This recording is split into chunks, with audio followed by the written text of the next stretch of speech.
Men's లో ప్రతి ముగ్గురులో ఇద్దరు హెయిర్ ఫాల్ కనిపిస్తుంది.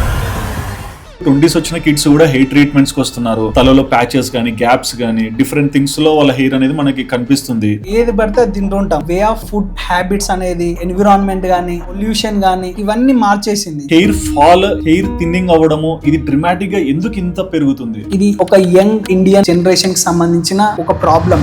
మన స్కాల్ప్ ని మనం ఎలా అబ్జర్వ్ చేసుకోవాలి అంటే ఏదైనా ఇన్ఫెక్షన్ వచ్చిందని ఎలా అర్థం చేసుకోవాలి? ప్రతి ఒక్క హెయిర్ కి ఒక సైకిల్ ఉంటుంది. ఆనజెన్, క్యాటజెన్, టీలోజెన్. ఎక్కువగా ఇన్స్టాగ్రామ్, సోషల్ మీడియా చూసి చాలా మంది హెయిర్ కి సంబంధించిన చాలా ప్రొడక్ట్స్ ఆన్లైన్ చూసి కొంటుంటారు. సో ఇన్స్టాగ్రామ్స్ లో, రీల్స్ లో చూసారని తీసుకొని అవి ఓవర్ డోస్ అయ్యి, లేదంటే దాని వల్ల ఎఫెక్ట్స్ అనేది డెఫినెట్ గా జరుగుతాయి. మనకు పెద్దవాళ్ళు చెప్తుంటారు నెత్తికి నూనె పెట్టుకో జుట్టు చాలా బలంగా ఉంటుందని చెప్తారు. జనరల్ గా మనకు హెయిర్ అనేది డ్రై అయిపోతూ ఉంటుంది. కొంతమందికి చూస్తుంటాం హెయిర్ లో సోరియాసిస్ కూడా ఇది ఎక్కువ డెవలప్ అవుతుంటది. సోరియాసిస్ అనేది auto immune disease. For suppose మనకు ఊండ్, ఒక దెబ్బ తగిలింది, అక్కడ యాంటిమెంట్ రాస్తాం. సో అది అక్కడ మాత్రమే పనిచేస్తుంది, ఓవరాల్ బాడీలో పనిచేయదు. ట్రయల్లో నేను ఒక స్టేట్మెంట్ విన్నాను, మినిమం 5 months పడుతుంది పేషెంట్ కి ఆ రిజల్ట్స్ కనిపించడానికి, దాని నుంచి వీళ్ళు ఒక థియరీ రాసుకోవడానికి అని చెప్పారు. పేషెన్స్ అనేది కీ అంటారా రిజల్ట్స్ కోసం? షార్ట్ పీరియడ్ లో హెయిర్ అనేది గ్రోత్ అవ్వడం అనేది ఇట్స్ రాంగ్. కొంతమందికి డాండ్రఫ్ ఉండే ఛాన్సెస్. డాండ్రఫ్ ఉన్నప్పుడు ఈ మెడిసిన్ అనేది యూజ్ చేయరు. సో డాండ్రఫ్ ట్రీట్ చేసిన తర్వాత మెడిసిన్ అనేది స్టార్ట్ చేయడం అనేది ఇంపార్టెంట్. బట్ ఒక పేషెంట్ రైట్ టైం ఏంటి డాక్టర్ ని కన్సల్ట్ అవ్వడానికి? Right time to consult doctor అంటే ఏంటంటే, హాయ్ బ్రో. హాయ్ అండి, నమస్కారం. ఎలా ఉన్నారు? బాగున్నాను, మీరు ఎలా ఉన్నారు? All good. So basic thing, last few decades నుంచి చూస్తున్నాము, ఒకప్పుడు హెయిర్ ఫాల్ కి ఇప్పుడు హెయిర్ ఫాల్ కి చాలా డిఫరెన్స్ వచ్చింది. అండ్ చాలా మందిలో కూడా హెయిర్ ఫాల్ చాలా రెగ్యులర్ గా కనిపిస్తుంది. అండ్ ఇన్ కేస్ స్టాటిస్టిక్స్ కూడా చూసుకుంటే లైక్ 35 years నుంచి ఉన్న వాళ్ళలో మెన్స్ లో ప్రతి ముగ్గురులో ఇద్దరు హెయిర్ ఫాల్ కనిపిస్తుంది, అంటే థిన్ హెయిర్ కనిపిస్తుంది. అండ్ 50 years దాటిన వాళ్ళకి 90% వరకు కూడా టచ్ అవుతుంది. సో ఈ హెయిర్ ఫాల్, హెయిర్ థిన్నింగ్ అవ్వడము ఇది డ్రమాటిక్ గా ఎందుకు ఇంత పెరుగుతుంది? ఫస్ట్ ఆఫ్ ఆల్ ఈ హెయిర్ లాస్ అనేది ఎందుకు పెరుగుతుంది, ఎర్లీ ఏజ్ లో ఎందుకు వస్తుంది అని తెలుసుకోవడానికి దానికన్నా ముందు మనం హెయిర్ లాస్ అంటే ఏంటో తెలుసుకుందాం. ఓకే. సో జనరల్ గా హెయిర్ లాస్ అనేది డిఫరెంట్ కాజెస్ వల్ల జరుగుతుంది. అంటే దానికి వేరియస్ ఫ్యాక్టర్స్ ఉంటాయి. ఫర్ సపోజ్ ఇప్పుడు స్ట్రెస్ వల్ల కానీ, లైఫ్ స్టైల్ వల్ల కానీ. లైఫ్ స్టైల్ అంటే దానిలో మనం తీసుకునే ఫుడ్ కానీ, మన డైలీ లైఫ్లో ఎంత వర్క్ చేస్తున్నాం అండ్ ఎంత సెడెంటరీ లైఫ్ స్టైల్ అనేది చాలా వరకు మెయింటైన్ అవుతుంది. ఇప్పుడు టెక్నాలజీ డెవలప్ అయిన కొద్దీ, లైక్ ఇప్పుడు మనం చూసుకున్నట్టయితే ఏఐ కానీ డిఫరెంట్ ఫీల్డ్లో అందరూ ఎవాల్వ్ అవుతున్నారు, మారుతుంది. సో ఈ సెడెంటరీ లైఫ్ స్టైల్ కూడా ఒక టైప్ ఆఫ్ ఎఫెక్ట్ అనేది కూడా తీసుకొస్తుంది మన hair loss. So food habits కానీ, వాటర్ తీసుకోకపోవడం కానీ, సో అదర్ ఫ్యాక్టర్స్ కూడా ఇంపాక్ట్ అయితే చేస్తున్నాయి. లైక్ ఎన్విరాన్మెంటల్ ఫ్యాక్టర్ కానీ, ఈవెన్ మనం బయట పోయినప్పుడు చూసుకున్నట్టయితే హెల్మెట్, క్యాప్ కూడా యూజ్ చేస్తారు. దానివల్ల కూడా హెయిర్ లాస్ అవుతుందా అని అంటే, ప్రాపర్ వే ఆఫ్ యూజేజ్ ఉంటే డెఫినెట్గా హెయిర్ లాస్ అనేది అవ్వదు. ఇప్పుడు సేఫ్టీ ఫస్ట్. మనకు హెల్మెట్ అండ్ క్యాప్స్ అనేది యూజ్ చేయడం దేనికి, మనకు బయట డస్ట్ నుంచి and at the same time pollution నుంచి అండ్ సేఫ్టీ కోసం. ఎప్పుడైనా ఎమర్జెన్సీ లైక్ తెలియదు, యాక్సిడెంట్స్ అవ్వచ్చు మనకు. సో యాక్సిడెంట్స్ కాకుండా సేఫ్టీ ఫస్ట్గా మనకు హెల్మెట్స్ కూడా వాడుతుంటాం. సో హెల్మెట్స్ కానీ, క్యాప్ కానీ ఇంపార్టెంట్, ఫస్ట్ దానికి ప్రయారిటీ ఇవ్వాలి. బట్ దాని యొక్క సేమ్ ప్రాపర్ యూజేజ్గా వాడితే డెఫినెట్గా ఈ హెయిర్ లాస్ని కంట్రోల్ చేయొచ్చు. బట్ మీరు ఇంత చెప్పారు, బట్ బేసిక్ థింగ్ ప్రతిరోజు డైలీ బయటికి తిరిగి రావచ్చు, ఇంట్లోనే కూర్చోవచ్చు, బట్ ఏదో ఒక మూల నుంచి డస్టింగ్ అనేది వస్తుంటుంది, హెయిర్లో వాడవచ్చు, బయట తిరుగుతున్నప్పుడు ర్యాండమ్గా చురుగుతుంటాయి కదా. సో ఈ సిచ్యువేషన్స్లో మన స్కాల్ప్ని మనం ఎలా అబ్జర్వ్ చేసుకోవాలి అంటే మన ఏ స్టేజ్లో ఉంది, ఏదైనా ఇంపాక్ట్ అవుతుందా, ఏదైనా ఇన్ఫెక్షన్ వచ్చిందని ఎలా అర్థం చేసుకోవాలి? ఓకే. సో ఫర్ సపోజ్ ఇప్పుడు మనం బయటకు వెళ్ళినప్పుడు పొల్యూషన్ కానీ, లైక్ డస్ట్ వల్ల కానీ హెయిర్ అనేది డ్యామేజ్ జరుగుతుంది. జనరల్గా ఏమవుతుంది, హెయిర్ అనేది డ్రై అయిపోతుంది. సో ఈ డ్రై అయిపోయినప్పుడు ఈజీగా ఫ్రజైల్గా ఉంటుంది అన్నట్టు మన హెయిర్ అనేది. ఈజీగా బ్రేక్ అయిపోతుంది అన్నట్టు. సో దానికి కొద్దిగా నరిష్మెంట్ అంటే ఏంటి, ఇప్పుడు హెయిర్ అనేది ఆల్మోస్ట్ ఒక యూనిట్, ఒక ఫాలికల్ కానీ, లైక్ హెయిర్ అనేది ఒక చెట్టులాగా మనం ఆలోచించినట్టయితే మనకు బయట కనిపించేది హెయిర్ షాఫ్ట్ అంటాం. ఓకే. సో ఒక చెట్టు ఒక స్టెమ్ లాగా అన్నట్టు మనకు. అండ్ రూట్స్ దాన్ని ఫాలికల్ అంటాం. ఒక యూనిట్ వచ్చేసి ఫాలికల్ లాగా ఉంటుంది అన్నట్టు దాని కింది భాగం. సో దాని నుంచి బ్లడ్ సప్లైని తీసుకొని హెయిర్ అనేది పెరుగుతూ పోతుంటుంది అన్నట్టు. సో ప్రతి ఒక్క హెయిర్కి ఒక సైకిల్ ఉంటుంది, లైక్ ఆనజెన్, క్యాటజెన్, టీలోజెన్ ఫేస్. సో ఈ సైకిల్, ఈ ప్రతి ఒక్క హెయిర్ అనేది ఈ 3 cyclesలో మనకు హెయిర్ అనేది పెరగడం జరుగుతుంది. ఫస్ట్ ఫేస్లో వచ్చేసి మనకు జనరల్గా హెయిర్ అనేది ఒక 1 to 5 years వరకు పెరుగుతుంది. ఓకే. సో వేరాస్ మేల్ ప్యాటర్న్ బాల్నెస్కి వచ్చేసరికి ఈ గ్రోత్ ఫేస్ అనేది తగ్గిపోతుంది. ఎందుకు? మన మేల్ హార్మోన్స్ అనేది డ్యామేజ్ చేయడం వల్ల ఆ హెయిర్ అనేది థిన్ అయిపోతుంది. సో ష్రింక్ అయిపోతుంది అన్నట్టు. ఆ ష్రింక్ అవ్వడం వల్ల ఏమవుతుంది, ఎర్లీగా గ్రోత్ ఫేస్ అనేది తగ్గిపోతుంది. సో విత్ ఇన్ మంత్స్లో అది పెరగలేకుండా రాలిపోతుంది. సో షెడింగ్ వచ్చేస్తుంది ఇమీడియట్గా.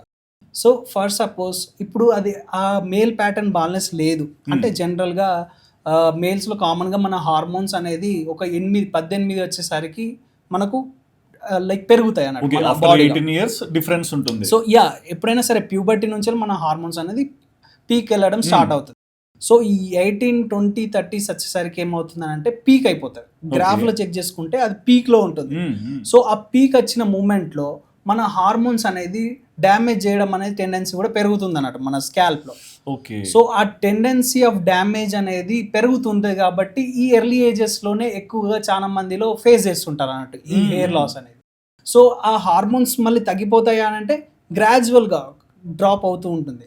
సో మనకు at the age of puberty age start అయినప్పటి నుంచి అది చూసుకుంటే గ్రాఫ్ అనేది పెరిగి కొద్దిగా తగ్గి మళ్ళీ లైక్ 50s, 60s వచ్చేసరికి కంటిన్యూ అవుతుంటుంది అన్నట్టు అలా. సో అలా డ్రాప్ అనేది అవ్వదు. మన లైఫ్ లాంగ్ మన హార్మోన్స్ అనేది ఉంటాయి, దాంతోపాటు డ్యామేజ్ టెండెన్సీ కూడా జరుగుతూ ఉంటుంది అన్నట్టు. అండ్ స్టేజెస్ అన్నారు కదా, so second stage, third stage. As stages like first of all hair అనేది మేల్ ప్యాటర్న్ బాల్నెస్ అనేది 7 స్టేజెస్లో చెప్తుంటాం అన్నట్టు. నార్వుడ్ స్కేల్ ప్రకారంగా అయితే స్టేజ్ 1 to స్టేజ్ 7 అనేది హెయిర్ లాస్ అనేది చెప్తుంటాం. సో స్టేజ్ 1 హెయిర్ లాస్ అంటే ఏంటిదంటే హెయిర్ థిన్ అవ్వడం. సో ఇప్పుడు నేను చెప్పిన దాంట్లోనే లైక్ మనకు ఈ హార్మోన్స్ అనేది డ్యామేజ్ చేయడం వల్ల థిన్ అవుతుంది. సో ఫస్ట్ మనం నోటీస్ చేసేది ఏంటంటే హెయిర్ థిన్ అవ్వడం. సో ఈ హెయిర్ థిన్ అనేది ఎప్పుడు స్టార్ట్ అవుతుందని అంటే మేజర్గా మనకు స్టేజ్ 1లో నోటీస్ చేస్తాం. మన ప్యూబర్టీ ఏజ్ నుంచి 18 దాటిన వెంటనే మనకు నోటీస్ చేయడం జరుగుతుంది. సో ఇది స్టేజ్ 1. స్టేజ్ 2 అంటే ఏంటి? జనరల్గా ఇప్పుడు చూసుకున్నట్టయితే మనకు ఇక్కడ క్రౌన్ అండ్ టెంపుల్ ఇది క్రౌన్ రీజన్ అండ్ ఇది టెంపుల్ రీజన్స్. సో ఈ టెంపుల్ రీజన్స్ అనేది రిసీడింగ్ అవ్వడం స్టార్ట్ అవుతుంది, అది స్టేజ్ 2. అండ్ వేరే స్టేజ్ 3 ఏంటంటే చాలా వరకు ఇక్కడ ఈ భాగంలో క్రౌన్ రీజన్లో మనకు హెయిర్ అనేది థిన్ అవ్వడం స్టార్ట్ అవుతుంది, అది స్టేజ్ 3. సో స్టేజ్ 3 కాస్త స్టేజ్ 4కి ఎప్పుడు వెళ్తుంది? స్టేజ్ 4 అనేది ఆ బాల్డ్ ఏరియా అనేది క్రౌన్ ఏరియాలో ఒక రౌండ్ షేప్డ్గా లాస్ అనేది జరగడం జరుగుతుంది. అది స్ప్రెడ్ అవుతూ స్టేజ్ 4కి ఎంటర్ అవుతుంది. సో జనరల్గా స్టేజ్ 4 వరకు మనం ట్రీట్ చేయగలుగుతాం. మోస్ట్ ఆఫ్ ద ఎర్లీగా డయాగ్నోస్ చేస్తే, ఎర్లీగా ట్రీట్మెంట్ స్టార్ట్ చేస్తే వీ కెన్ రివర్స్ ఇట్. ఎలా రివర్స్ అవుతుంది అనేది మనం ముందు తెలుసుకుందాం. అండ్ ఈ స్టేజ్ 5, స్టేజ్ 6 అనేది ఏంటంటే స్టేజ్ 5 అనేది 6 అనేది ఇక్కడ ఫ్యూజ్ అవ్వడం స్టార్ట్ అవుతుంది. సో ఫస్ట్ ఇనిషియల్గా టెంపుల్ రీజన్స్. ఇప్పుడు ఈ టెంపుల్ రీజన్స్ అనేది వెనక్కి వెళ్ళడం స్టార్ట్ అయిందా, స్టేజ్ 3లో ఇక్కడ మనకు బాల్నెస్ అనేది కూడా స్టార్ట్ అవుతుంది. ఆ రెండు ఫ్యూజ్ అయ్యి అక్కడ హెయిర్ అనేది లాస్ అవ్వడం స్టార్ట్ అవుతుంది, ఒక ఆర్చ్ షూ షేప్డ్ అన్నట్టు. Okay, horse shoe shaped. So ఆ హార్ షూ షేప్డ్ అనేది స్టార్ట్ అవుతుంది, అది స్టేజ్ 5, స్టేజ్ 6లో. ఇంకా ఆ టైంలో ట్రీట్మెంట్ అనేది డిపెండ్స్, అంటే ఇప్పుడు జెనెటికల్ టెండెన్సీ ఉన్నట్టయితే పేషెంట్స్లో అది కష్టం కొద్దిగా. సో వేరేస్ కొంతమందిలో లేకపోవచ్చు, లైఫ్ స్టైల్ కానీ, స్ట్రెస్ వల్ల కానీ, వాటర్ ఇంటేక్ తక్కువ ఉండడం కానీ, న్యూట్రిషన్ డెఫిషియన్సీస్ కానీ. సో మోస్ట్లీ న్యూట్రిషన్ డెఫిషియన్సీస్ కూడా చాలా వరకు మనకు ఇంపాక్ట్ అనేది చేస్తుంటాయి మన బాడీలో. సో హెయిర్ అనే కాదు, ప్రతి ఒక్క అవయవానికి, ప్రతి ఒక్క బాడీలో మనకు ఈ న్యూట్రిషన్స్ అనేది ఇంపార్టెంట్. సో డెఫినెట్గా బయోటిన్ అనేది కూడా చాలా వరకు హెల్ప్ఫుల్ అవుతుంది అన్నట్టు మన హెయిర్ రీగ్రోత్ అవ్వడానికి. అండ్ 7th స్టేజ్ వచ్చేసరికి మోస్ట్లీ మనం చూసుకున్నట్టయితే చాలా వరకు ఓల్డ్, కొద్దిగా ఒక 50 ఏళ్ళ తర్వాత చూసుకుంటే మోస్ట్ ఆఫ్ ద హెయిర్ అనేది బ్యాక్ అండ్ ఇక్కడ మాత్రమే ఉంటుంది, షేప్ ఇలా వచ్చి ఇక్కడ. సో అది కంప్లీట్ గా ఆల్మోస్ట్ ఇక లాస్ట్ స్టేజ్ అన్నట్టు హెయిర్ లాస్. ఇంకా వాళ్ళకి రివర్స్ అనేది చాలా కష్టం. బట్ ఇక్కడ ఒక క్వశ్చన్ ఉంది, అంటే ఎక్కువగా ఇన్స్టాగ్రామ్, సోషల్ మీడియా చూసి చాలా మంది హెయిర్ సీరమ్స్, హెయిర్ ఆయిల్స్, లేకుంటే హెయిర్కి సంబంధించిన చాలా ప్రోడక్ట్స్ ఆన్లైన్ చూసి కొంటుంటారు. But end of the day వాటి నుంచి రిజల్ట్స్ ఎలా ఉంటాయనేది పక్కన పెడితే హెయిర్ గ్రోత్ అనేది నిజంగా పాసిబులా? హెయిర్ రీగ్రోత్ కూడా పాసిబులా? ఎస్, హెయిర్ గ్రోత్ అనేది పాసిబుల్. ఎప్పుడు ప్రాపర్ డయాగ్నోసిస్ చేసి ప్రాపర్ స్టేజ్లో ట్రీట్మెంట్ అనేది స్టార్ట్ చేస్తే డెఫినెట్గా ఇది పాసిబుల్ అవుతుంది. సో డెఫినెట్గా మనకు ట్రీట్మెంట్ అనేది ఎంత ఎర్లీగా స్టార్ట్ చేసాం అండ్ దాని యొక్క కన్సిస్టెన్సీ ఆఫ్ యూజేజ్ అనేది కూడా ఇంపార్టెంట్. ఇప్పుడు మెడిసిన్ ఇచ్చిన వెంటనే పేషెంట్ తీసుకెళ్ళాడు, అది వాడట్లేదంటే ట్రీట్మెంట్ జరిగినట్టు కాదు అక్కడ. ఓకే. సో డెఫినెట్గా దాన్ని ఎలా కన్సిస్టెంట్గా వాడడం, ప్రతి ఒక్క డోసేజ్ అనేది కరెక్ట్గా తీసుకోవడం, ఇది ఇంపార్టెంట్ అన్నట్టు అక్కడ. సో ఇది ఎప్పుడైనా మిస్ అయింది అనుకో, డెఫినెట్గా దానిలో రీగ్రోత్ అనేది కష్టం.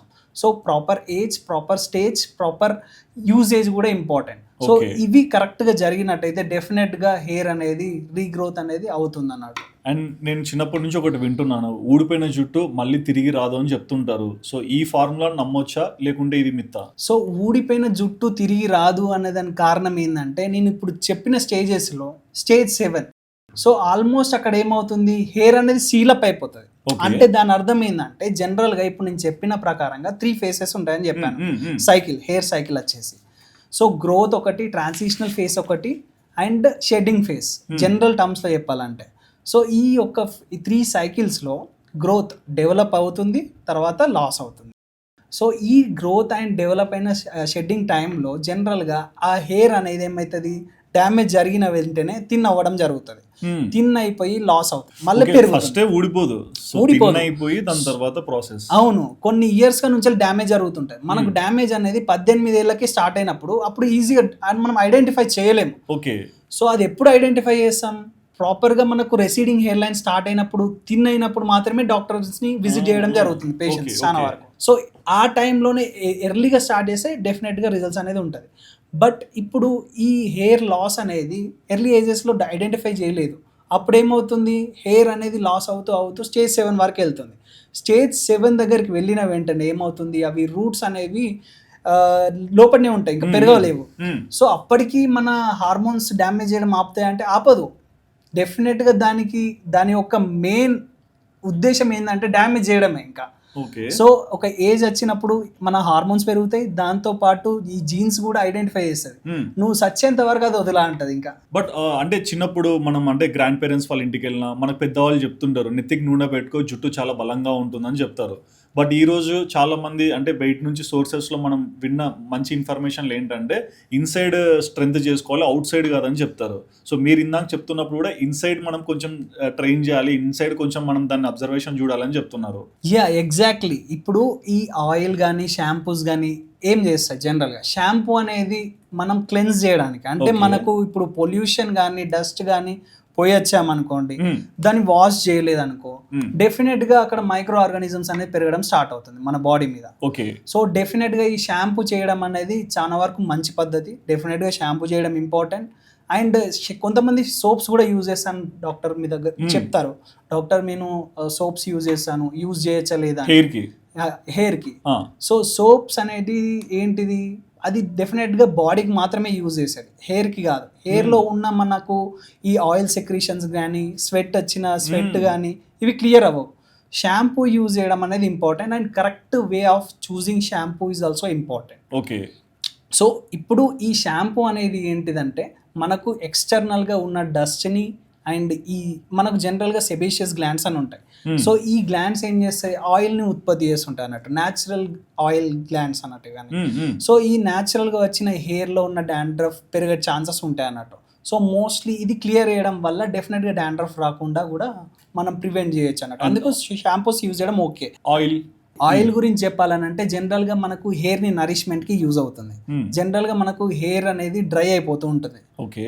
సో ఈ డ్రైనెస్ని కొద్దిగా అవాయిడ్ చేయడానికి ఆయిల్స్ యూజ్ చేయడం అనేది చాలా వరకు ఇంపార్టెంట్. అది కూడా ఎలా అంటే, కరెక్ట్ ప్రాపర్ వేలో యూజ్ చేయడం అనేది ఇంపార్టెంట్ అన్నట్టు. అంటే ఒక క్వశ్చన్, అంటే ప్రతి ఒక్క person or male or female any person ట్రీట్మెంట్కి వచ్చిన వాళ్ళు లేకుంటే హెయిర్ మీద ఇంట్రెస్ట్ ఉన్న వాళ్ళు ఆయిల్ పెట్టుకోవచ్చా, లేకుంటే దాని కూడా yes or no segment? So ఎవరైనా ఆయిల్ యూజ్ చేయొచ్చు, అది డిపెండ్స్ అపాన్ డ్రైనెస్ ఎక్కువగా ఉన్నది అనుకో, ఎక్కువగా ఆయిల్ యూజ్ చేయాలి. అది కూడా ఎలా, స్నానానికి అర్ధగంట ముందు అప్లై చేసుకుని అర్ధగంట తర్వాత వాష్ చేసుకుంటే సరిపోతుంది. ఓకే. జనరల్గా మనకు మదర్స్ ఏం చేస్తుంటారు, ఓవర్ నైట్ యూజ్ చేయడం స్టార్ట్ చేస్తుంటారు. లైక్ మన పేరెంట్స్ కానీ, మనకు ఎవరైనా సరే ఫీమేల్స్లో కానీ ఆయిల్ ఎక్కువ వరకు నైట్ టైం యూజ్ చేసి మార్నింగ్ వాష్ చేయడానికి ప్రిఫర్ చేస్తాం. సో అది రాంగ్ వే. ఎందుకు, జనరల్గా నేను ఇప్పుడు చెప్పాను కదా, ఈ పోర్స్ అనేది ఉంటాయి కదా, ఆ పోర్స్ బ్లాక్ జరగడం అనేది అవుతుంది అన్నట్టు. So at the same time డాండ్రఫ్కి తేమదనం ఎక్కువ ఇష్టం. ఓకే. సో మాయిశ్చర్ నేచర్ ఉన్న దగ్గర ఈ డాండ్రఫ్ పెరిగే ఛాన్సెస్ ఎక్కువగా ఉంటాయి అన్నట్టు.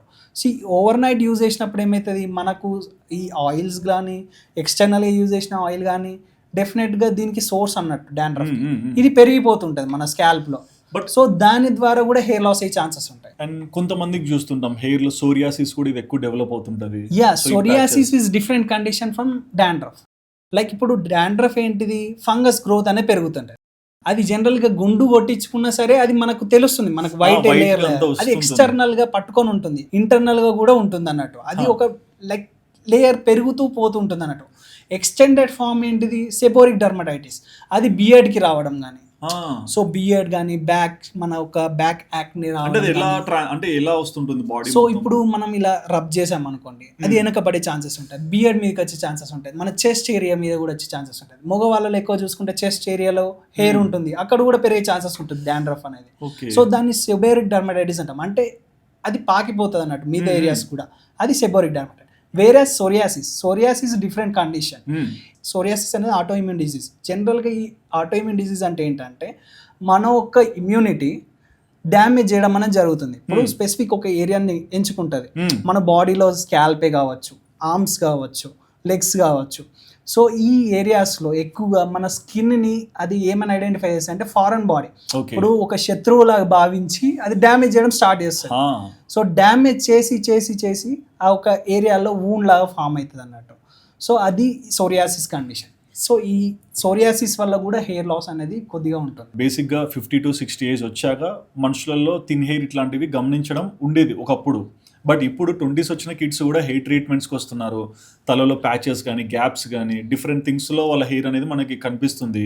సో ఇదంతా ఎలా అంటే ఇంత క్విక్గా ఇంత అడల్టరీ స్టేజ్లోనే ఎలా వీళ్ళు ఈ సెగ్మెంట్స్లోకి వస్తుంటారు? సో జనరల్గా మనకు చిన్నప్పటి నుంచి ఇప్పటి వరకు మన తాతల వాళ్ళ లైఫ్ స్టైల్, మన లైఫ్ స్టైల్ చెక్ చేసుకొని చూసుకున్నట్టయితే చాలా వరకు డిఫరెంట్ లైఫ్ స్టైల్ బతికి ఉంటాం మనం. సో ఇప్పుడు వాళ్ళు గంజి తిని బతికిన రోజులు కూడా ఉండొచ్చు. సో మనం ఇప్పుడు పిజ్జా, బర్గర్లు, బిర్యానీలు డిఫరెంట్ ఏది పడితే అది తింటూ ఉంటాం. సో జనరల్గా వే ఆఫ్ ఈ ఫుడ్ హ్యాబిట్స్ అనేది లైక్ ఎన్విరాన్మెంట్ కానీ, పొల్యూషన్ కానీ, లైక్ ఇవన్నీ మార్చేసింది జనరేషన్స్. సో అప్పుడు 50 ఏళ్ళలో వచ్చిన హెయిర్ లాస్ అనేది ఇప్పుడు ఎర్లీగా 20 yearsలోనే వచ్చే ఛాన్సెస్ ఉన్నాయి. సో దానివల్ల కొన్ని ఆటో ఇమ్యూన్ డిసీజెస్ కానీ, ఈ డాండ్రఫ్లు కానీ, ఇవన్నీ ఒక ఇన్ఫెక్షన్స్ కానీ పెరిగిపోతున్నాయి. సో డెఫినెట్ గా హెయిర్ లాస్ అనేది కూడా దానికి రిలేటెడ్ గా కూడా ఉంటుంది. ట్రయల్ ఇప్పుడు వరకు 12 lakhs ప్లస్ కస్టమర్స్ కి హెయిర్ ఫాల్ మీరు కంట్రోల్ చేశారు. బట్ ఇప్పుడు ఇండియాలో సడన్ గా హెయిర్ ఫాల్ అనేది స్పైక్ అవుతూ వస్తుంది. దీనికి మెయిన్ రీజన్ ఏంటంటారు? ఇప్పుడు ఈ సడన్ స్పైక్ ని చెక్ చేసుకున్నట్టయితే ప్రతి ఒక్కటి హెయిర్ లాస్ అనేది డిఫరెంట్ ఫ్యాక్టర్స్ వల్ల ఇంపాక్ట్ అవుతూ వస్తుంది. సో వాళ్ళు యూజ్ చేసే ప్రోడక్ట్స్ వల్ల కానీ, స్ట్రెస్ వల్ల కానీ, మెటబాలిజం లైక్ న్యూట్రిషన్ డెఫిషియన్సీస్ వల్ల కానీ, పొల్యూషన్ వల్ల కానీ, సో వేరియస్ ఫ్యాక్టర్స్ వల్ల లైక్ ఇవి చేంజెస్ అనేది జరుగుతున్నాయి, ఇంపాక్ట్ అనేది జరుగుతుంది. సో ఒక 80sలో వచ్చే లైక్ 50s to 80sలో వచ్చే హెయిర్ లాస్ అనేది 20sలో రావడం అనేది జరుగుతుంది. సో ఈ 20sలో హెయిర్ లాస్ అనేది డెఫినెట్గా ఈ వేరియస్ ఫ్యాక్టర్స్ అనేది ఇంపాక్ట్ చేయడం వల్ల హెయిర్ లాస్ అవుతుంది. సో ఇప్పుడు ఐడియల్గా వచ్చే పేషెంట్స్ ఏజ్ వచ్చేసి మీన్ ఏజ్ వచ్చేసి ఒక 27 వరకు ఉంటుంది జనరల్గా. సో దీనికి ట్రీట్మెంట్ అనేది ఇవ్వడం జరుగుతుంది. సో దీనికి కారణం ఏమంటారు? సో ఇప్పుడు ఈ సడన్ స్పైక్ ఎందుకు వచ్చింది తెలుసుకునే ముందు హెయిర్ లాస్ ఎందుకు వస్తుంది అనేది తెలుసుకుందాం. సో ఈ హెయిర్ లాస్ అనేది stress, nutrition deficiencies, various factors వల్ల ఇంపాక్ట్ అనేది జరుగుతుంది. సో ఈ ప్రతి ఒక్క ఫ్యాక్టర్స్ అనేది ఇంపాక్ట్తో పాటు లైక్ ఎర్లీ ఏజెస్లోనే 20 ఏజెస్లోనే వచ్చే ఛాన్సెస్ అనేది పెరిగిపోతుంది. సో ఫర్ సపోజ్ ఒక 70-80లో వచ్చే హెయిర్ లాస్ అనేది 20sలో రావడమే జరుగుతుంది. సో ఇప్పుడు ట్రయాలో వచ్చే పేషెంట్స్ ఏజ్ వచ్చేసి మోస్ట్లీ 27 ఏజ్లోనే లైక్ 27 yearsలోనే పేషెంట్స్ అనేది రావడం జరుగుతుంది. ఇది ఒక యంగ్ ఇండియన్ జనరేషన్కి ప్రాబ్లమేటిక్గా మారడం అనేది జరుగుతుంది. సో డెఫినెట్గా ఇది మెయిన్ ప్రాబ్లం, ఇది మెయిన్ ఇండియన్ ఒక యంగ్ ఇండియన్ జనరేషన్ యొక్క మెయిన్ ప్రాబ్లం. అంటే మినాక్సిడిల్ అనేది కూడా యూజ్ చేస్తే లైఫ్ టైం యూజ్ చేయాలి, లేకుంటే యూజ్ చేయకూడదు అని చెప్తారు. అవును. సో ఈ మినాక్సిడిల్ ఏంటంటే జనరల్గా మనకు ఇనీషియల్ ఫేస్లో జనరల్గా మనకి ఏంటంటే ఈ మెడిసిన్ ఒకటి హార్ట్ రిలేటెడ్ ఇష్యూ గురించి కనుక్కున్నారు. సో మన ఒక బీపీని డౌన్ చేయడానికి యూజ్ చేసేవారు అన్నట్టు ఇనీషియల్గా. ఓకే, మినాక్సిడిల్ అందుకు యూజ్ చేస్తారు.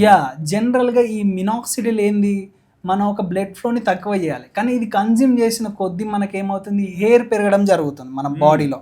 సో ఈ చేంజెస్ని గమనించిన వాళ్ళు జనరల్గా ఏం చేశారు, దీన్ని హెయిర్కి యూజ్ చేయడం స్టార్ట్ చేశారు. సో ఆ మెడిసిన్ ఏదైతే ఓరల్గా తీసుకుంటామో మనకు బ్లడ్లో 100% కలుస్తుంది. సో ఈ 100% కలిసినప్పుడు మనకు ఆ డ్రగ్ ఎఫెక్ట్ అనేది మన బాడీ మొత్తంలో ఉంటుంది అన్నట్టు, బ్లడ్ స్ట్రీమ్లో జరిగి లైక్ త్రూ అవుట్ బాడీ మనకు టాప్ నుంచి at the end of like last మన బొటినేల్ వరకు అది బ్లడ్ ఫ్లో అనేది జరుగుతుంది. సో ఆ డ్రగ్ ఎఫెక్ట్ అనేది ఒక కొద్ది టైం వరకు ఉంటుంది. అండ్ వేరాస్ టాపికల్ సీరమ్స్ అంటే ఏంటిది, ఎక్స్టర్నల్గా అప్లై చేస్తాం. సో ఫర్ సపోజ్ ఎక్స్టర్నల్గా అప్లై చేస్తాం. బట్ దీని యొక్క అబ్జార్ప్షన్ అనేది మనకు ఉంటుందా అంటే ఉంటుంది, డెఫినెట్గా ఒక 2% ఆఫ్ సిస్టమేటిక్ అబ్జార్ప్షన్ అనేది ఉంటుంది. సో ఎక్స్టర్నల్గా ఇప్పుడు ఫర్ సపోజ్ మనకు ఊండ్ ఒక దెబ్బ తగిలింది, అక్కడ యాంటిమెంట్ రాస్తాం, యాంటీ బ్యాక్టీరియల్ కానీ like any kind of ointments. So అది అక్కడ మాత్రమే పనిచేస్తుంది, ఓవరాల్ బాడీలో పనిచేయదు. సో ఇప్పుడు ఈ మినాక్సిల్ అనేది కూడా హెయిర్ లాస్కి ఎక్స్టర్నల్గా యూజ్ చేసడం వల్ల సేఫ్ అండ్ లాంగ్ టర్మ్ అనేది యూజ్ చేయొచ్చు. అది ఎలా అని అంటే దాని యొక్క ఎఫెక్ట్స్ కానీ ఎలా ఉన్నాయని చెక్ చేసి ఫాలోఅప్స్ చూసి అది సూటబుల్ పేషెంట్కి ఇవ్వడం అనేది జరుగుతుంది. సో దానికి ఉన్న సైడ్ ఎఫెక్ట్స్ ఉన్నాయా లేవా అనేది పేషెంట్స్తో ప్రతి ఒక్కసారి ఫాలోఅప్ తీసుకుంటూ దాని యొక్క బెటర్మెంట్ వర్క్ ఎలా జరుగుతుందని తెలుసుకొని దాన్ని ఇవ్వడం జరుగుతుంది అన్నట్టు. సో ఈ మినాక్సిలిన్ అంటే టాపికల్ సీరం ఎప్పుడైతే అప్లై చేస్తామో అక్కడ కావాల్సిన బ్లడ్ ఫ్లోని ఇంప్రూవ్ చేస్తుంది. సో దీంతో పాటు మినాక్సిల్తో పాటు 0.1% ఫినెస్ట్రైడ్ అనేది ఉంటుంది. సో ఈ ఫినెస్ట్రైడ్ అనేది మళ్ళీ డిఫరెంట్ మెడిసిన్. సో ఈ ఫినెస్ట్రైడ్ ఏంటంటే DHT బ్లాకర్. జనరల్గా ఈ మనకు హార్మోన్స్ ఏదైతే డ్యామేజ్ చేస్తాయో దాన్ని బ్లాక్ చేస్తా అన్నట్టు.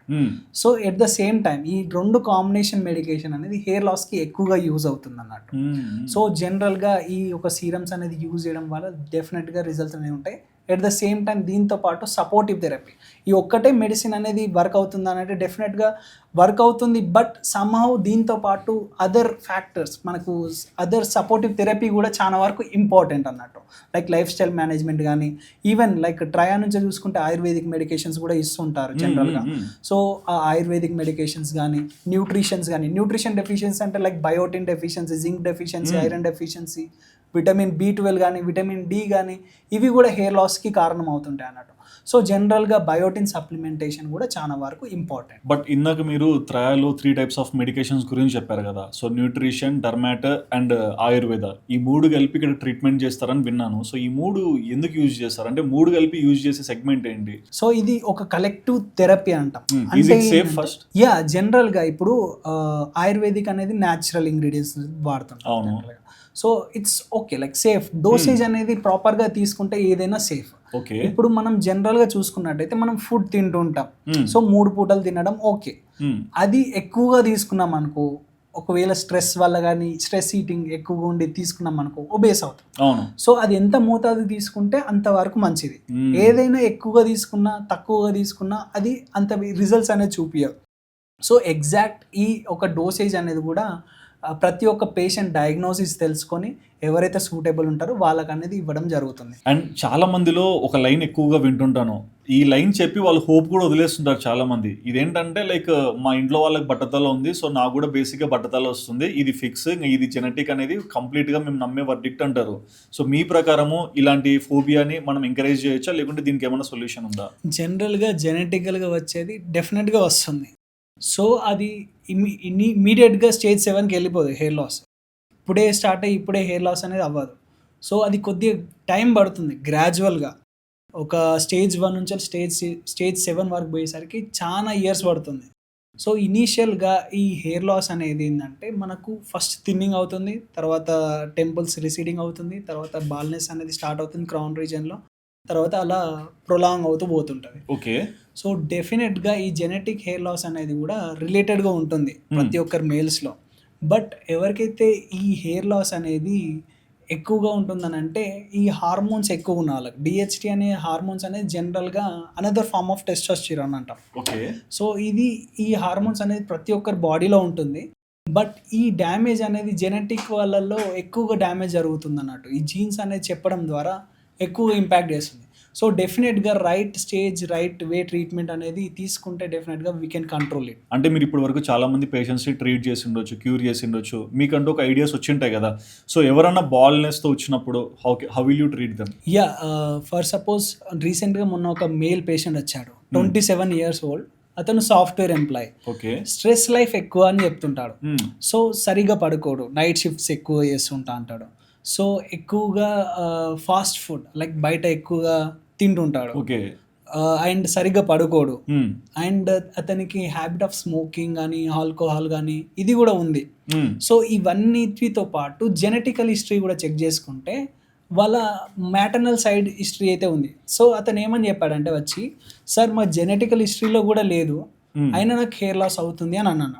అంటే అప్పుడు ప్రాపర్ హిస్టరీలో అడిగితే మ్యాటర్నల్ సైడ్ వచ్చే హెయిర్ లాస్ అనేది కూడా మ్యాటర్నల్ సైడ్ నుంచి వచ్చే హెయిర్ లాస్ అనేది కూడా ఇతని ఫ్యామిలీ హిస్టరీలో ఉంది. సో అది ఇతనికి రాదు ఏమో అనుకుంటున్నాడు. సో మనకు వచ్చే జీన్స్ అనేది 2 sides నుంచి వస్తాయి. సో అది ఎవరికైనా సరే ఒకటి డామినెంట్గా ఎక్స్ప్రెస్ అవుతుంది అన్నట్టు. So maternal side or paternal side it doesn't matter. ఒక్కసారి అవి ఎక్స్ప్రెస్ అయినాయి అంటే ఆ హెయిర్ లాస్ అనేది జరుగుతుంది. సో జెనెటికల్గా హెయిర్ లాస్ అనేది కూడా కామన్, బట్ దానికి ఇనిషియల్ స్టేజ్లో ట్రీట్మెంట్ తీసుకుంటే బెటర్ వేలో ఉంటుంది. అండ్ కొన్నిసార్లు మనం చూస్తుంటాము, కొంతమందికి సీజనల్ షెడ్డింగ్ ఉంటుంది, కొంతమందికి సీరియస్ ఇష్యూ ఉంటుంది. సో ఇవన్నీ ఉన్నప్పుడు బేసిక్గా డాక్టర్ దగ్గరికి వెళ్ళక ముందే సెల్ఫ్గా వీళ్ళు ఏమైనా తెలుసుకోగలుగుతారా? అంటే ఎటువంటి ట్రీట్మెంట్ చేసుకోవచ్చు, ఏంటి వీళ్ళ సిమ్టమ్ అనేసి. లైక్ వైజ్ ఇప్పుడు టీవీలో కొన్ని యాడ్స్ చూస్తుంటాము, హెయిర్ పుల్ చేసి మీ హెయిర్ ఎంత థిక్ ఉంది, ఎంత స్ట్రాంగ్ ఉందో తెలుసుకోవడానికి పుల్ చేయండి అని ఒక టెస్ట్ పెడతారు కదా.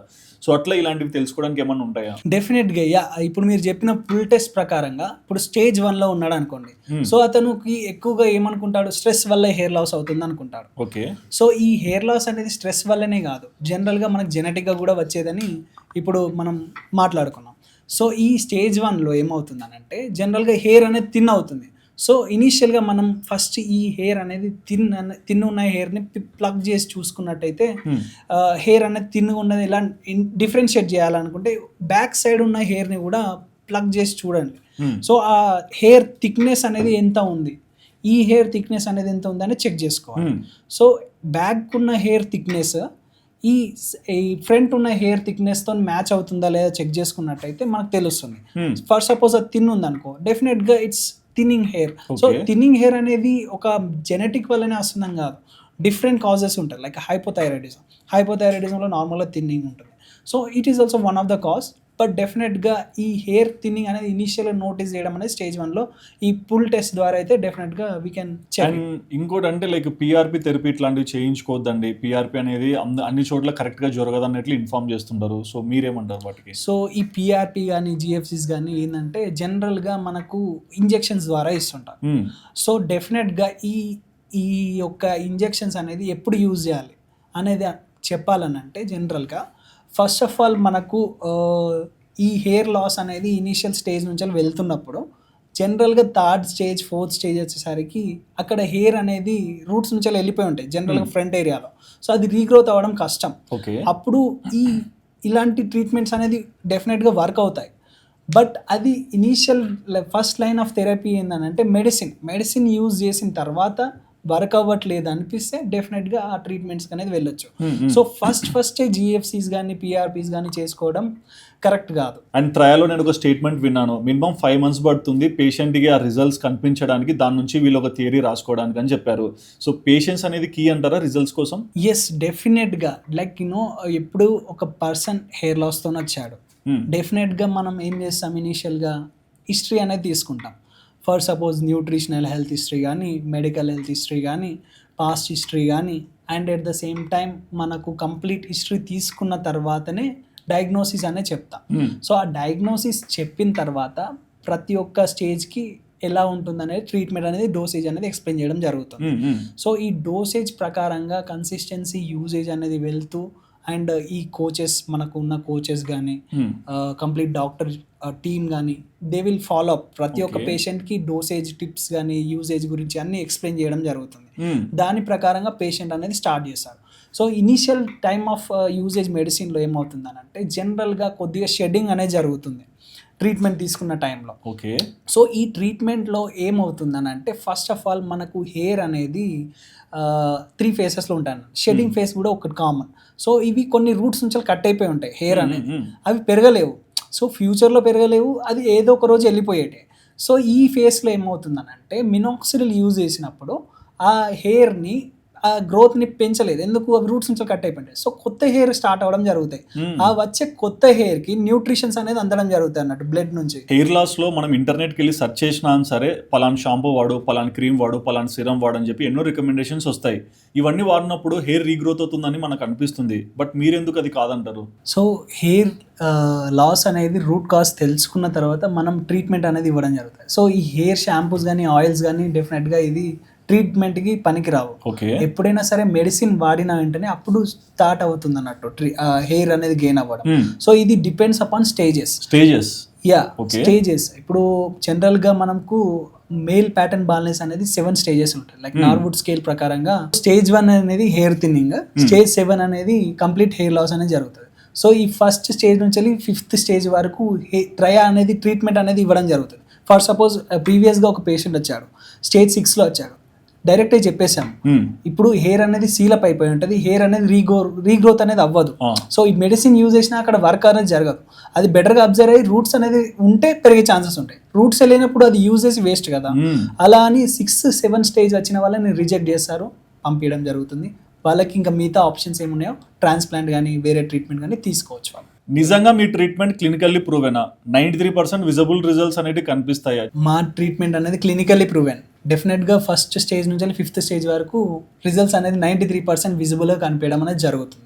ఒకవేళ జెనెటికల్గా ఉన్నా కూడా స్టేజ్ 1 to స్టేజ్ 5 అనేది ట్రీట్మెంట్ అనేది తీసుకుంటే డెఫినెట్గా వర్క్ అవుతుంది. రిజల్ట్స్ పరంగా కూడా 93% విజిబుల్ రిజల్ట్స్ కనిపిస్తున్నాయి అంటున్నారు. సో ఈ 93% విజిబుల్ రిజల్ట్స్ కనిపించడానికి ఒక పేషెంట్ ఫాలో అవ్వాల్సిన 5 మేజర్ రూల్స్ ఏంటి? సో డెఫినెట్గా ఇప్పుడు ఈ ట్రీట్మెంట్ స్టార్ట్ చేసిన వెంటనే జనరల్గా షెడ్డింగ్ అవుతుంది, వాళ్ళు భయపడాల్సిన పని లేదు. ఎందుకు, ఎప్పుడైతే మినాక్సిలిల్ వాడడం స్టార్ట్ చేసామో అప్పుడు వీక్ ఉన్న హెయిర్ వెళ్ళిపోతే కొత్త హెయిర్ స్టార్ట్ అవ్వడం స్టార్ట్ అవుతుంది. సో ఈ కన్సిస్టెన్సీ ఆఫ్ యూజేజ్లో ఇనీషియల్గా వచ్చిన పేషెంట్, నా దగ్గరికి చాలా మంది పేషెంట్స్ వస్తూ ఉంటారు. ఇనీషియల్గా ఫస్ట్ 2 monthsలో వాళ్ళు కొద్దిగా ప్యానిక్ మూడ్లో ఉంటారు. అంటే ఏంటంటే కొద్దిగా షెడ్ ఎక్కువ అవుతుంది డాక్టర్, మీరు ముందు చెప్పారు ఓకే, బట్ దాన్ని అర్థం చేసుకొని ఇప్పుడు మేము కంటిన్యూ చేస్తున్నాం అంటే ఒక ట్రస్ట్ అనేది వాళ్ళకి ఇమీడియట్గా ఏర్పడదు. సో 3rd month వచ్చేసరికి is very happy with his like hair loss control అయిపోయింది, చిన్న బేబీ హెయిర్ ఫాలికల్స్, లైక్ ఈ started trusted on medicine. Okay, so ఆ మెడిసిన్ వర్క్ అవుతుందని నమ్మాడు. సో ఆ 3rd month నుంచి వెళ్ళి కంటిన్యూ చేస్తూ వెళ్ళాడు. 6th, 7th month వచ్చేసరికి ఆ రిజల్ట్స్ అనేది ఇంకాస్త పెరిగినాయి. అలా పెరుగుతూ ఒక స్టేజ్ వచ్చేసరికి ఈ కంప్లీట్లీ ట్రస్ట్ చేయడం ద మెడిసిన్. ఓకే, సో ఆ మెడిసిన్ అనేది కన్సిస్టెంట్ యూజేజ్ అనేది చాలా వరకు ఇంపార్టెంట్, అండ్ ఆ డోసేజ్ కూడా ఇంపార్టెంట్. అండ్ ఎంత డోసేజ్ ఎన్ని టైమ్స్ యూజ్ చేస్తున్నాం అనేది చెప్పిన ద్వారా అతను వాడడం జరిగింది. ఆ వాడిన వెంటనే అతనికి బెటర్ రిజల్ట్స్ అనేది కనిపించడం స్టార్ట్ అయినాయి అన్నట్టు. సో ఈ షార్ట్ పీరియడ్లో హెయిర్ అనేది గ్రోత్ అవ్వడం అనేది ఇట్స్ అ రాంగ్. డెఫినెట్గా అలా జరగదు. ఆ రిజల్ట్స్ ఏదైనా సరే గ్రాడ్యువల్గా ఇంప్రూవ్ అవుతుంది అండ్ హెయిర్ అనేది పెరుగుతుంది. అండ్ ఇప్పుడు 93% విజిబుల్ రేట్కి ఈ రీజన్ చెప్పారు, బట్ 7% ఫెయిల్యూర్ రేట్స్కి ఏంటి కారణం? 100% డెఫినెట్గా ఒక పేషెంట్ తను రెగ్యులర్గా యూజ్ చేయలేడు. ఇప్పుడు తనకున్న బిజీ స్కెడ్యూల్ వలన కానీ, సో తనకు ఏంటంటే కొంతమందికి లైక్ పేరెంట్స్ చెప్తుంటారు ఎప్పుడు చూసినా ఏదో ఒకటి రాస్తుంటావు ఏంట్రా అని, అతను కొద్దిగా ఇన్సెక్యూర్గా ఫీల్ అయ్యే ఛాన్సెస్ ఉంటుంది, వాడకపోయే ఛాన్సెస్ ఉంటాయి. సో ఈ కరెక్ట్ మెడిసిన్ యూజేజ్ అనేది కరెక్ట్ లేకున్నా కానీ, అండ్ కొంతమంది పేషెంట్స్లో డెఫినెట్గా మెడిసిన్ అనేది వర్క్ అవుతుంటుంది, డెఫినెట్గా ప్రతి ఒక్కరిలో వర్క్ అవుతుంటుంది, బట్ కొంతమందికి డాండ్రఫ్ ఉండే ఛాన్సెస్ ఉంటాయి. సో ఆ డాండ్రఫ్ ఉన్నప్పుడు ఈ మెడిసిన్ అనేది యూజ్ చేయరు. సో డాండ్రఫ్ ట్రీట్ చేసిన తర్వాత మెడిసిన్ అనేది స్టార్ట్ చేయడం అనేది ఇంపార్టెంట్. సో ప్రతి ఒక్కరు కరెక్ట్గా యూజ్ చేసి వాడడం వల్ల బెటర్ రిజల్ట్స్ వస్తాయి. ఎప్పుడైతే వాడరో అప్పుడు రిజల్ట్స్ అనేది ఉండదు. అండ్ హెయిర్ లాస్ అనేది జెనెటిక్స్ వల్ల అవ్వచ్చు, లేకుంటే ఫుడ్ హ్యాబిట్స్ వల్ల అవ్వచ్చు, బట్ ఎలాంటి హ్యాబిట్స్లో ఉన్నా రివర్స్ చేయగలుగుతామని మీరు చెప్తున్నారు. సో ఇప్పటి వరకు మీరు సాల్వ్ చేసిన ఒక టఫెస్ట్ కేసు ఏదైనా ఎక్స్ప్లెయిన్ చేస్తారా? ఒక పేషెంట్ వచ్చాడు, ఆల్మోస్ట్ ఒక stage 5 patient. Stage 5 with 50 years age. Okay, so అతను జెనెటికల్ హిస్టరీలో వాళ్ళ ఫాదర్కి లేదు, మదర్ సైడ్ లేదు, బోత్ సైడ్ నుంచి జెనెటికల్ హిస్టరీ లేదు. అతనికి మెయిన్ కన్సర్న్ వచ్చేసి తనకు ఉన్న స్ట్రెస్ లైఫ్. సో కంప్లీట్గా ఇన్ని ఇయర్స్ నుంచి స్ట్రెస్ తీసుకుంటూ water change, location change, travel అవుతూ ఉంటాడంట ప్రతిసారి. అండ్ వాటర్ కూడా హార్డ్ వాటర్ యూజ్ చేస్తారు. సో ఈ హార్డ్ వాటర్ ఏంటంటే జనరల్గా లైక్ టీడీఎస్ లెవెల్స్ ఎక్కువ ఉంటాయి, మినరల్ Okay. కంటెంట్ ఎక్కువ ఉంటుంది, అది ఎక్కువ డ్యామేజ్ చేస్తుంది, ఎక్కువ డ్రై చేస్తుంది. ఓ వేరే సాఫ్ట్ వాటర్ అంటే ఏంటిది, డ్రింకింగ్. ఇప్పుడు మనం యూజ్ చేసే డ్రింకింగ్ వాటర్ దాని యొక్క టీడీఎస్ లెవెల్స్ తక్కువ ఉంటాయి, అది which is safe to you. Like in washing property కూడా ఎక్కువ ఉంటుంది. సో ఈ యొక్క వాటర్ చేంజెస్ కానీ లైక్ డిఫరెంట్ క్లైమాటికల్ చేంజెస్ కానీ అతను ఈ స్టేజ్ వరకు తీసుకొచ్చింది హెయిర్ లాస్ అనేది. సో ఆ హెయిర్ లాస్ అనేది రివర్స్ అవ్వడానికి మెడిసిన్ అనేది స్టార్ట్ చేశాడు. Okay. సో ఈ completely like no lost his hopes and just came for the consultation. వచ్చినప్పుడు అతనికి మేజర్గా ప్రోగ్నోసిస్ కూడా ఎక్స్ప్లెయిన్ చేయడం జరిగింది. సో ఈ మినాక్సిల్ యూజ్ చేయడం వల్ల స్టేజ్ 4 వరకు డెఫినెట్గా ట్రీట్ అవుతుంది. ఈవెన్ మీ కేసులో చిన్న చిన్న ఫాలికల్స్ ఉన్నాయి కాబట్టి you can see the results అని చెప్పాము. సో అప్పుడు అతను ఏం చేశాడు, స్టార్ట్ చేశాడు mostly oh for the good అన్నట్టు వెళ్ళాడు. సో స్టార్ట్ చేయడం జరిగింది, అలా కంటిన్యూ చేస్తూ ఒక 8 months యూజ్ చేశాడు. మోస్ట్లీ ఆ చిన్న చిన్న హెయిర్ ఫాలికల్స్ అనేది పెరగడం జరిగింది. ఓకే సో రిస్క్ ఫ్యాక్టర్ అనేది అక్కడ జెనెటికల్ ఫ్యాక్టర్, ఎక్కువగా జీన్స్లో ఉన్న వాళ్ళకి రివర్స్ అవ్వడం కొద్దిగా కష్టం. బట్ వేరాస్ ఇతని కండిషన్లో కొద్దిగా స్ట్రెస్ఫుల్ ఈవెంట్స్ కానీ లైఫ్ స్టైల్ చేంజెస్ వల్ల కానీ అతను మాడిఫై చేసుకుంటూ బెటర్గా మెడిసిన్ వాడుతూ రివర్స్ చేసుకోగలిగాడు. అతను ఇప్పుడు ఈ రోజున అతను హ్యాపీగా ఉన్నాడు with his results and is continuing it and ఆ బెనిఫిట్ రిజల్ట్స్ అనేది కూడా కంటిన్యూ అవుతున్నాయి. అండ్ ఎక్కువగా అంటే మనం చూస్తుంటాము చాలా మంది ట్రీట్మెంట్ కోసం వచ్చినప్పుడు సజెషన్స్ వస్తుంటాయి, బట్ ఏ స్టేజ్ లో వాళ్ళకి surgery needed, so surgery R L surgery skip చేసే ఛాన్స్ ఉండొచ్చా ఒక స్టేజ్ వరకు? యా డెఫినెట్గా. ఇప్పుడు చెప్పుకున్న విధంగా మెడికల్ ట్రీట్మెంట్ అనేది స్టేజ్ 4 to stage 5 వరకు, ఫర్ ఎక్స్టెండ్ స్టేజ్ 5 వరకు we can use medical therapy. Okay so ఈ సర్జికల్ థెరపీ లైక్ ట్రాన్స్ప్లాంటేషన్ ఎప్పుడు చేయాలి, అసలు యాక్చువల్గా ట్రాన్స్ప్లాంట్ అంటే ఏంటి, మనకున్న గ్రాఫ్ట్ని లైక్ ముందు లేని ఏరియాస్లో పెట్టడం జరుగుతుంది గ్రాఫ్ట్ అనేది. సో ఆ ఏరియాస్ ఎక్కడి నుంచి పిక్ చేస్తాం, వేరే మనిషి నుంచి తీసుకోలేం. ఎందుకు, మనకు డిఫరెంట్ డిఎన్ఏ స్ట్రక్చర్స్ ఉంటాయి, అది రియాక్ట్ అవుతుంటాయి అన్నట్టు. సో మన ఒక ఓన్ హెయిర్ని వెనుకలు ఉన్నది కానీ సైడ్స్లో ఉన్నది కానీ తీసుకొని ట్రాన్స్ప్లాంట్ చేయడం జరుగుతుంది. ఓకే ఎప్పుడు స్టేజ్ 3 stage 4లో కూడా స్టార్ట్ చేయొచ్చు. But if they are okay with it, అంటే జనరల్గా మెడిసిన్ అనేది వర్క్ అవ్వట్లేదు అనుకుంటే they can go with the transplant. But medicine try చేసి బెటర్గా రిజల్ట్స్ వచ్చాయంటే డెఫినెట్గా మెడిసిన్ అనేది హెల్ప్ఫుల్ అన్నట్టు, like they can continue with the medicine. But ఈ సర్జికల్ థెరపీ ఎప్పుడు మెడిసిన్ ఫెయిల్ అయింది ఇంకా పని చేయట్లేదు అనుకుంటే అప్పుడు ట్రాన్స్ప్లాంట్ పోవడం better. Like stage 5, stage 6, stage 7 also they can go for transplant. But ఒక పేషెంట్ రైట్ టైం ఏంటి డాక్టర్ని కన్సల్ట్ అవ్వడానికి? సో ఈ right time to consult doctor అంటే ఏంటంటే పుల్ టెస్ట్ చేసుకున్న తర్వాత డిఫరెన్స్ అనేది నోటీస్ చేస్తారు. నోటీస్ చేసిన తర్వాత ఇమ్మీడియట్గా వాళ్ళు డెఫినెట్గా రావడం జరిగింది అనుకో, వాళ్ళకున్న రూట్ కాజెస్ బట్టి ట్రీట్మెంట్ అనేది డిఫరెంట్గా ఉంటుంది. సో వాళ్ళ ఒక రూట్ కాజ్ న్యూట్రిషన్ డెఫిషియన్సీ అయితే న్యూట్రిషన్స్తో పాటు సపోర్టివ్ థెరపీతో పాటు యాక్చువల్ మెడిసిన్ అనేది ఇంట్రొడ్యూస్ చేస్తాం. సో ఇవన్నీ కరెక్ట్ వేలో తీసుకుంటూ వెళ్తుంటే డెఫినెట్గా బెటర్గా ఉంటుంది అన్నట్టు. అండ్ మీరు ఒక స్టేట్మెంట్ పెట్టారు హెయిర్ లాస్ ఈజ్ ఆప్షనల్ అని, సో ఎందుకు అలా పెట్టారు? So hair loss is optional అని అంటే లైక్ ఇనిషియల్ స్టేజ్లో వచ్చాడు అనుకోండి పేషెంట్, డెఫినెట్గా దాన్ని ప్రివెంట్ చేయగలుగుతాడు ఫ్యూచర్లో. ఓకే ఐదర్ జెనెటికల్గా ఉండని, న్యూట్రిషనల్గా ఉండని, ఏ టైప్ ఆఫ్ హెయిర్ లాస్ అయినా సరే ఒకటే మెడిసిన్ అది డెఫినెట్గా ఎఫెక్టివ్గా వర్క్ అవుతుంది. సో ఎప్పుడైతే ఈ హెయిర్ లాస్ని ప్రివెంట్ చేయగలుగుతాడో అప్పుడు ఆ హెయిర్ లాస్ అనేది ఫ్యూచర్లో కూడా రాకుండా ఉంటుంది. డెఫినెట్గా it's an optional thing. Okay so ఫైనల్గా మొత్తం మీ ఎక్స్పీరియన్స్లో చాలా చూసి ఉంటారు, బట్ మేజర్ చిన్న మిత్స్ అంటే తెలియక చాలా మంది చేసే మిస్టేక్స్ ఏంటి హెయిర్లో? రీసెంట్గా ఒక పేషెంట్ వచ్చాడు, డాక్టర్ నాకు ఈ హెయిర్ లాస్ అనేది ఉంది కదా, ఆయిల్ యూజ్ చేస్తే సరిపోతుందా, లైఫ్ స్టైల్ మాడిఫై చేసుకుంటే సరిపోతుందా అని అడుగుతాడు. So definitely no. ఇప్పుడు డెఫినెట్గా హెయిర్ లాస్కి ఆయిల్ అనేది, షాంపూ అనేది ఎంతవరకు వర్క్ అవుతుందో మనం మాట్లాడుకుంటాం. ఈ ఆయిల్ యూజ్ చేయడం వల్ల ఎక్స్టర్నల్గా మాత్రమే వర్క్ అవుతుంది. ఇంటర్నల్ లైక్ రూట్ కాజెస్ని మనకు అది డిఫైన్ చేయలేదు. సో అది ఎక్స్టర్నల్గానే లైక్ ప్రొటెక్ట్ చేస్తుంది తప్ప కానీ ఇంటర్నల్గా రూట్ కాజెస్ని మనకు అది రిపేర్ చేయలేదు అన్నట్టు. సో ఈ medicine and proper way of dosages తీసుకుంటూ వెళ్తుంటే డెఫినెట్గా వర్క్ అవుతుంది. So we can continue that.